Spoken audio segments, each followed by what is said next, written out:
This is the Money Down Pod. That is Sean White. I am Kayvon Izami. Thank you, everyone, for tuning in. We just talked about our edge rushers, our quarterbacks. So now let's talk about some rumors, some notes that we are hearing / looking forward to as the combine gets underway. Sean, this is Gossip 101. Pull out your Gossip Girl notes from back in the day when you watched that show. I know you did, Sean. Don't lie to America. I know you watched Gossip Girl back then. And write those notes down, because what you're about to hear all week is gossip, gossip, gossip. Is it real? Is it fake? Most of it's probably fake, but you'll hear some real stuff too. Sean, what are you looking forward to? Have you heard anything else that's intriguing to you? Just roll off some stuff about the combine. Yes, I think it's going to be interesting hearing the Rodgers chatter. I think that's going to be up there about the combine as well. Which, by the way, about that, very interesting today how the GM kind of went out there and said, we need to know soon. And the funny thing about Rodgers, and I don't want to get this into a Rodgers show, but all damn offseason so far, he's preached, I'm going to make it a quick process. It's not going to be messy. I'm going to make sure that it happens so everyone can move on. Homie's still just sitting there waiting. They're now at the combine. Like, come on, bro. Like, just make your announcement already. Yeah. I mean, we got the Rodgers stuff going on. I think we're going to see Jimmy G traded during the combine, in my opinion. I think it's going to happen here in the next 7 days. Even with that stuff about his even with the shoulder, I think he's going to go. I don't know who it's going to be to. I know people are putting the Broncos out, which I find weird until Rodgers makes his decision. I don't know if they're like. I think if the Broncos trade for Jimmy G, then Rodgers is staying. Like, I think it's automatic. Like, they're hearing word. But yeah, so that's some good rumor mill stuff. I think we could probably do a whole show almost on this Russell Wilson Kyler Murray drama, like all that happening over there. That's kind of crazy too. But one thing I want to point out, because I know you have, I don't know, do you have the Falcons info that I was hearing about Ridley? I'll let you talk about that. So about him getting traded? Yeah, about that basically being like a foregone conclusion. I still have not heard that that's true. Oh, okay. Well, I was reading it. That's what I was saying. Yeah, no, I read it all over today, but I heard, and this is not always true, but I do have a source near the Falcons organization, and I heard that is not true yet. Now, Ridley supposedly has not confessed that he wants out yet, but it's leaning that way. And I think the Falcons might end up doing it just to get it done with. But supposedly he has not demanded that trade yet. Yeah, and I was reading that you get the $11 million in cap space, then go after some mid-level free agents, maybe the Cordell Patterson signing. Yeah. The interesting thing about the Falcons is they are preaching that they're not going to extend Matt Ryan. And the easiest way to create cap space is to extend him, which is what Dimitroff used to always do. They're like making it very, very clear that they're not touching his contract, which means I'm pretty sure they're going to be looking to take a quarterback either in this draft or next. Because if they're not planning on extending him, they're probably just doing that to free up so they can actually have a lot of money come 2023.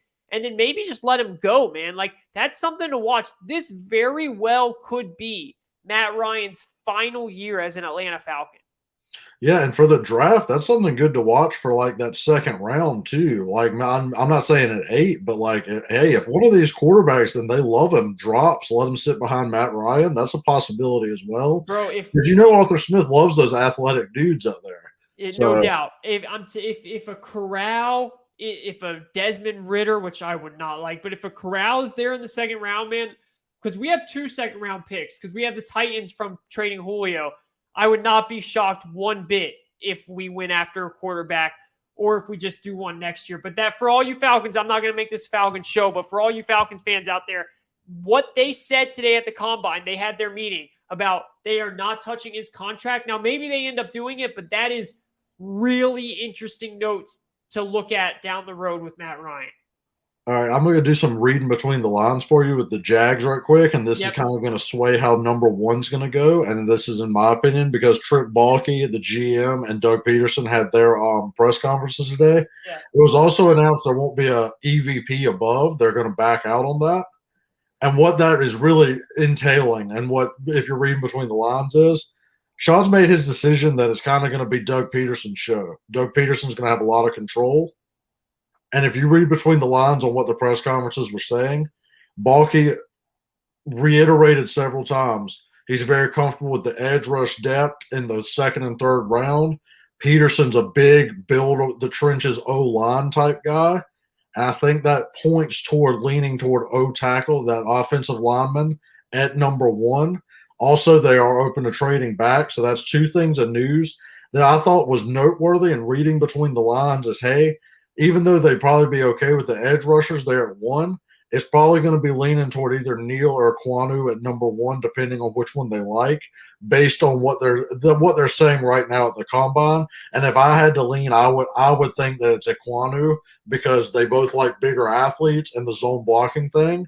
But that's just a little nugget insight. The reading between the lines from those two press conferences. All these rumors are so fun to follow. So that's just one thing for the Jags fans out there, because that's what I am. So that's one of the things I was following today. Again, did you see any of that Deshaun Watson Caserio talk? I saw a little bit of it. Real quick about the Iguanu thing. Something fascinating happened in Vegas. Going into the day today, Iguanu was plus 800 to go number 1 overall.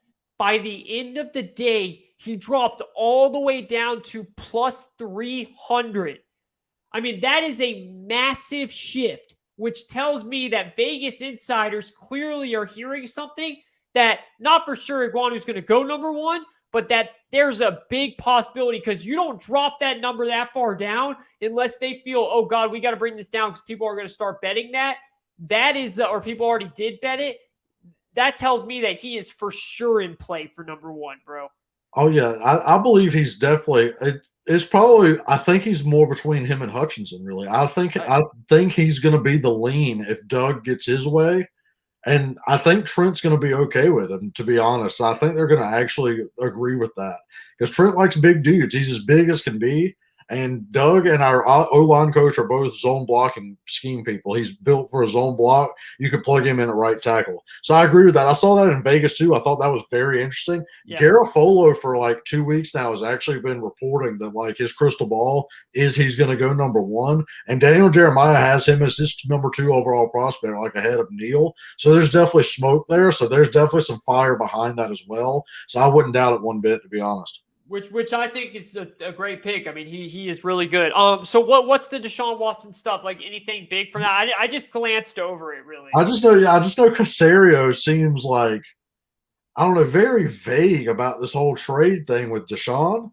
Yeah. And really, at this point, what do you think he's going to go for? Do you think he's even going to get traded again this year? Like, what do you think's happening with that? Just a little speculation between the two of us. It's a disaster. They got to get it over with, man. Like, I understand this stuff's not happening, like nothing's happening in the courts, but you would think something needs to start rolling so that they can get it going, man, because it's at this point now where it's just like Deshaun Watson's not playing, bro. Like, come on. I mean, it would be one thing if he's not playing because he's suspended, but he's not suspended. Like, I don't know, man. I there's just too much there still. There's nothing there. There's not enough there for me to actually pick apart. Yeah, I agree. He's got to get traded though.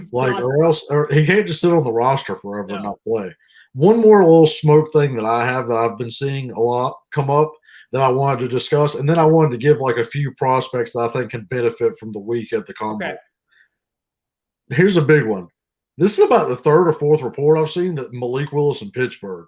Have you seen that? Like I have. So that was something that was going around the Senior Bowl too. It was going around the Senior Bowl. It's going around the combine now. Yep. So there's something there. Whether it's the Steelers trying to throw people off or not, but like there's something there about it. It's getting leaked out to someone, which I find interesting. I don't. To me, he doesn't seem like a Steeler. I mean, like I don't know. I mean, maybe he will be, but to me, I find that weird. I do too. I find it a weird fit, but they seem to be all in on that. It's strange. I don't know if you maybe trade for Jimmy and then have him sit behind him in the same. Now that would be interesting. But yes, I found that as a weird thing. So I wanted to end off on a few players that I think could perform well at the combine and raise their stock. Yeah. I don't think the actual on-field testing thing actually just raises you up round after round. I think it more so, number one, confirms on film what you're seeing. And number two, it really just breaks up a bunch of like the position groups that are closer. Like you'll see Ajabo and Carl Loftus, like how close are they on their drills, stuff Yeah. like that. Like when we talk about players being close together. So here's a few that I want to see. Obviously, you got the injury guys. You want them to do well with their doctors, and then you want them to perform well. So George Pickens is someone I'm looking at. I believe he is working out currently, as I've seen. I know Justin Ross and Stingley are waiting. They're going to be two big ones to watch. But I do want to see George Pickens perform. He's going to be an interesting one to watch in drills because he has a lot of high upside, but he just had the ACL tear. Another one I want to see too is Christian Watson, who's flying up boards. I mean, flying up boards constantly.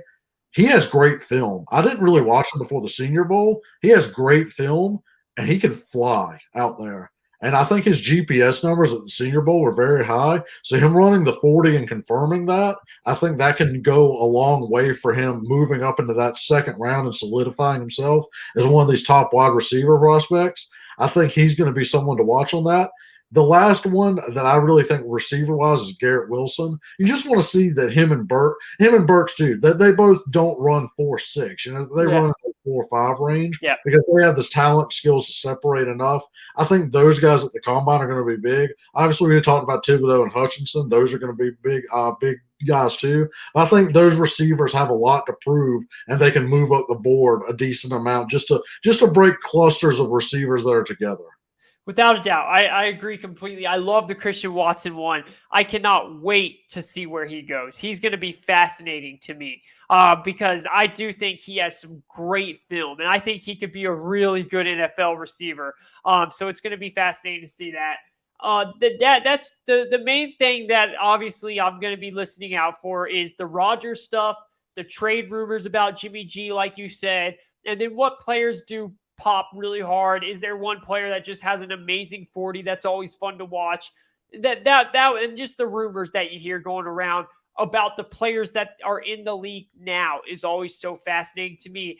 And I do think we should really keep our ears on that Pittsburgh thing because there's so much smoke around it for a reason. I mean, are they maybe like trying to maybe actually lure Kenny Pickett? I mean, it gets this deep. Like, I know that sounds crazy, but maybe they want someone else to, why are the Steelers so high on Willis? Maybe we should look further into him. And then maybe Pickett falls a little bit because Pickett makes a bunch more sense to me at for the Steelers, but I don't know if he'll be there, but it'll be fascinating to watch for sure. Yeah, well, I mean, the combine's always fun, and we'll be back next week with the top 15 after the combine, really just assessing it. I don't see a ton of movement. It's mostly going to be off the film that I watched, really. I'm sure Kayvon feels the same way. Yeah. But and we'll be back with that. If any big news or info happens, we'll probably do a quick pod on it at the end of the week, just to update you. But if not, we're going to have another NBA pod dropping. We have our first one out there. The next NBA pod is going to be dropping at the end of the week. We had a good one. It's going to be fun to do. Like I said, check out that Josh Pate interview Kayvon did. Great listen. Go listen to that. And again, we'll be back with another NFL show next week. Yeah, no doubt about it. Sean said it so well. And once free agency starts, we will be doing a ton. I mean, we're going to do them like something breaks. We're going to do a pod. Like, it doesn't matter when it is. We're going to get together as long as we know we're right when we're free. And we're going to do a pod on, this news broke. So once that happens, we're really going to get moving. We'll be doing more draft shows all the way up until the draft. And also, yes, tune into the NBA show that we will be doing every single week now. So stay tuned for that. This is the Money Down Pod.